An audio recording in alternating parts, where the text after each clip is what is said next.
आज रेनित और मैं बना रहे हैं चॉकलेट वाला मिल्क। उसके लिए पहले ग्लासेस में खूब सारा चॉकलेट हमें लगाना है।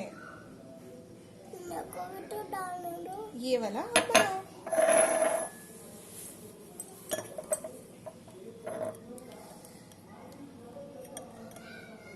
बस बस बस। अब इसमें डालेंगे हम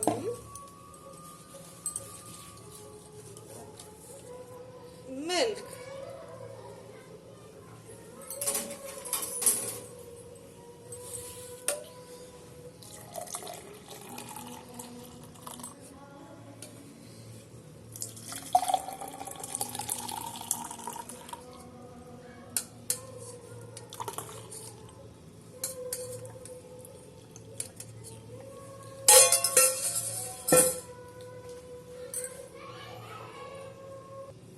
अभी ये पूरा नहीं हुआ है, अभी तो इसमें बहुत सारा चॉकलेट पाउडर डालना है।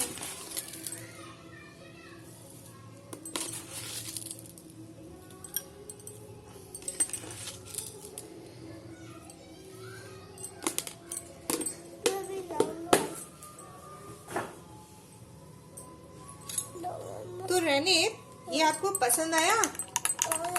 अब आप इसे पियेंगे?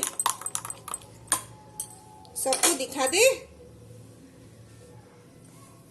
ये देखिए, प्यारा प्यारा हॉट चॉकलेट मिल्क।